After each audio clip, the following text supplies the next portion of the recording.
नमस्ते। Share market news और आपके निवेश से जुड़ी हुई खबरें। देखिए, आज हम लोग बात करेंगे कि एक साल में हमारा शेयर बाजार कहां से कहां गया और एफआईज की कितनी खरीदारी रही या बिकवाली रही और डीआईज ने कितना खरीदा और लोग जो है उसमें से कितना पैसा जो है गंवाया।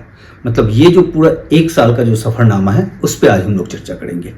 देखिए, ऐसा होता है कि जब शेयर बाजार ऊपर जाने लगता है तो लोग जो है फोमो का शिकार होते हैं। उनको लगता है कि ये शेयर जो है उस प्राइस पे फिर नहीं मिल पाएगा और यहाँ से जो है वो ऊपर का रुख ले लेगा।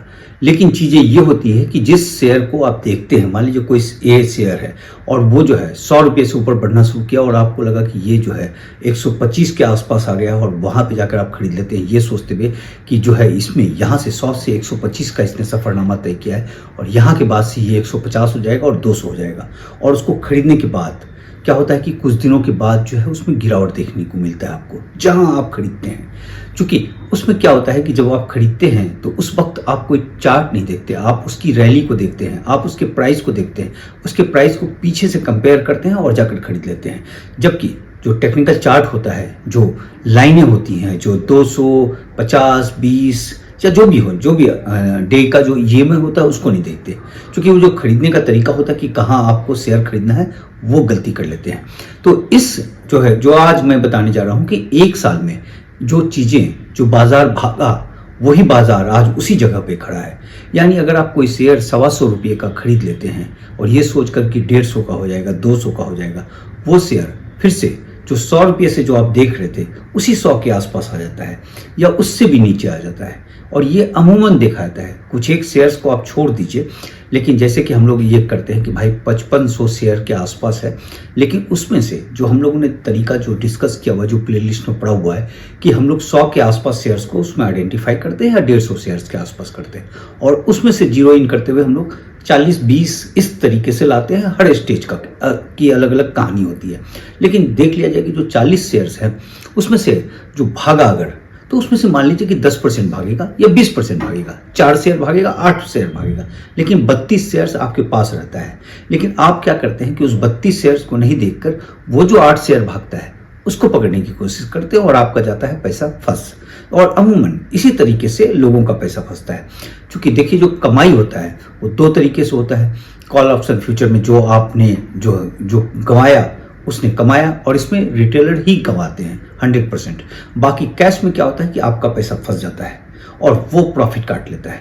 लेकिन आपका पैसा आप जब बेचेंगे जो आपने शेयर खरीदा है तभी वो नुकसान है, नहीं बेचा तो वो आपके पोर्टफोलियो में नुकसान दिखता रहेगा और उसका फायदा जो है वो उठा के चले जाते हैं। तो इस तरीके से तो अब हम लोग बात करते हैं कि इस समय हमारा मार्केट जो था 24,968 पे था, 25,000 के ऊपर था, थोड़ी सी बिकवाली हुई थी तो उसके नीचे आ गया। तो 25,000 मानकर चल रहे हैं कि 25,000 पे हमारा बाजार था।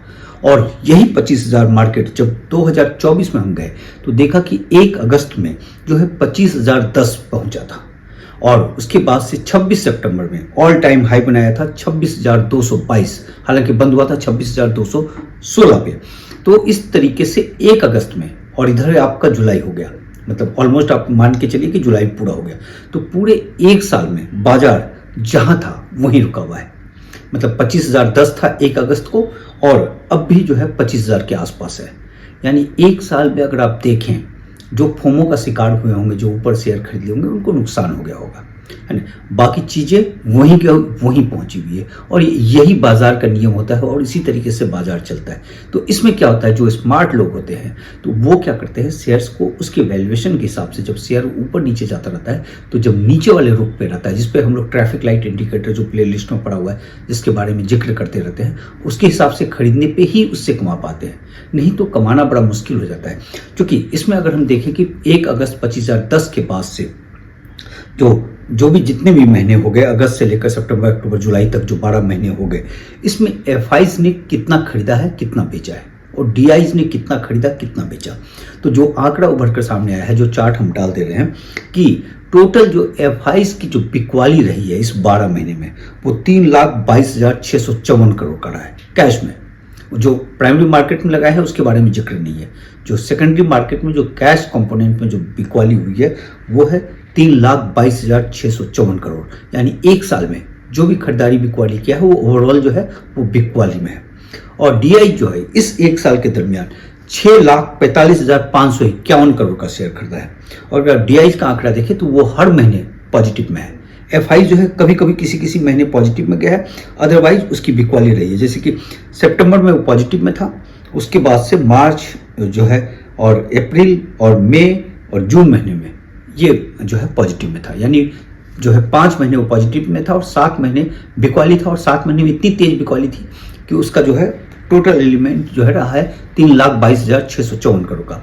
और डीआई हर महीने खरीदा है और 6,45,541 करोड़ का खरीदा है। अगर दोनों के गैप को देख लें तो 3,22,897 करोड़ जो है ये सरप्लस हो गया कि जितना एफआईस बेचा और जितना डीआई खरीदा उसके बीच का जो गैप है वो 3,22,897 करोड़ का है। यानी इतनी जो है खरीदारी पॉजिटिव रही डीआई और एफआईस की तुलना में। हम आम निवेशक के बारे में बात नहीं कर रहे, हम एचएनआई के बारे में बात नहीं कर रहे। तो इसके बावजूद भी मार्केट वही का वही है, यानी 3,22,000 करोड़ रुपया लग गया पॉजिटिव में, लेकिन बाजार जो 25,000 में था एक साल पहले उसी 25,000 में आज भी खड़ा है।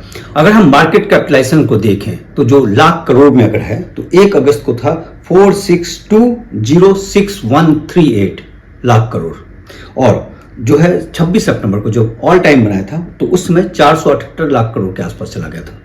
और इस समय जब उसके बाद से अगर आप देखें दोनों के बीच जो कैप था वो 16 लाख करोड़ का था, यानी उतना मार्केट कैप बढ़ गया था 26 सितंबर के बाद से।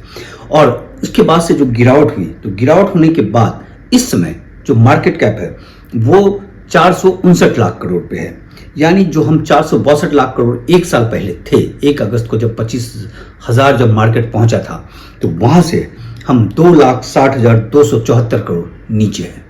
मतलब एक साल में जो मार्केट में जो पैसे लगे, डीआई का जो सरप्लस लगा 3,22,897 करोड़, उसके बावजूद भी जो है हम 2,60,000 जो है 274 करोड़ नीचे हैं। तो इस तरीके से एक साल के अंदर 5,83,171 करोड़ नुकसान में है, क्योंकि जो है मार्केट कैप में उतना घटा प्लस 3,22,000 करोड़ रुपया जो है डीआई का एक्स्ट्रा लगा। डीआई का पैसा किसका? हम और आपका पैसा। तो इस तरीके से जो है 5,83,171 करोड़, जबकि मार्केट जो है सेम पोजीशन पे है, 25,000 पे तब भी था, 25,000 पे अब भी है, और मार्केट कैप 6 लाख करोड़ रुपया घट गया एक साल के अंदर। तो इस तरीके से जो है एफआई जो है वो पैसे कमा लेता है। और ये पैसे कैसे गंवाते हैं? तो ये जो पैसे कमाया जाता है वो जो आप जाकर किसी भी रेट में जो खरीद लेते हैं शेयर्स को, उसके कारण ये जो है नुकसान होता है, जिसके कारण आपका पोर्टफोलियो जो है ग्रीन के बजाय जो है लाल में दिखता है तमाम चीज़ों के बावजूद कि आप 1 साल 2 साल से शेयर खरीदे हुए हैं लेकिन पोर्टफोलियो लाल है, क्योंकि वो आपकी गलती होती है। तो इसी के लिए हमने जो है ट्रैफिक लाइट इंडिकेटर बनाया है जो प्लेलिस्ट में पड़ा हुआ है, जिसको देखने का तरीका ये होता है कि आप जो है शेयर खरीदे 200 डीएमए के नीचे, बेचे 200 डीएमए के ऊपर। पूरा देख लीजिएगा वीडियो, उसमें पूरी तरीके से समझाया हुआ है। और फंडामेंटली के लिए जो है आपको स्क्रीनर देखना है और शेयर का सिलेक्शन कैसे करें वो भी दिया हुआ है कि शेयर का सिलेक्शन इस तरीके से करें। तो ध्यान रखिएगा, इसका पर्पस ये है कि शेयर बाजार में अगर आप सावधानी पूर्वक खरीदेंगे तभी कमा पाएंगे।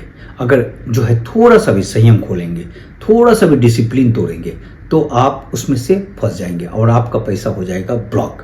देखिए, पैसा सबका ब्लॉक होता है, पैसा हमारा भी ब्लॉक होता है, लेकिन उसमें यह होता है कि आपने कहाँ खरीदा है।